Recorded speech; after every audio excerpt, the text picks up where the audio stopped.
प्रदेश में धान खरीदी शुरू होए के बाद लगातार नवा रंग देखे बर मिला थे। धान खरीदी और बारदाना सहित किसान मन के समस्या ला लेके बिलासपुर जिला के स्थानीय विश्राम गृह में छत्तीसगढ़ शासन के उप नेता प्रतिपक्ष और मस्तूरी विधायक डॉक्टर कृष्णमूर्ति बांधी है सीपत प्रेस क्लब के पत्रकार मन के आगू प्रेस वार्ता करीस। विधायक डॉक्टर बांधी है प्रदेश के भूपेश सरकार ऊपर बरसत हुए कहिस के कांग्रेस सरकार के तुगलकी फरमान ले किसान लगातार पिसात जावत है। सरकार बारदाना के नियंत्रण नहीं कर पावत है। बारदाना पर सरकार फेल हो गए है।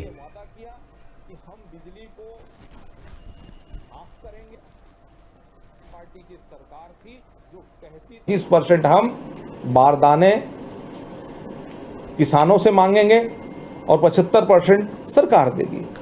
अब यह नियम केवल मौखिक है। सोसाइटी से अगर किसान पूछा जाए कि भैया क्या लिखित आदेश है, तो सोसाइटी में लिखित आदेश की कॉपी आपको प्राप्त नहीं होगा। कुल मिलाकर के कांग्रेस की सरकार जो है तुगलकी फरमान जारी करके निर्णय ले रही है, जिससे किसान परेशान है। और उसके इस फरमान से सोसाइटी के कई लोग कई तरीके से मनमानी कर रहे हैं। कोई बोलता है कि 50% देंगे, कोई बोलता है 25% देंगे, लेकिन कुल मिलाकर के किसान परेशान है। 35 रुपए के रेट में मिलता था, अब वो करीब 50-55 रुपये में रेट बढ़ना शुरू हो गया। इस तरीके से सरकार इस बोरे के बारदानों पर भी उसका नियंत्रण नहीं है और किसान पिसा जा रहा है।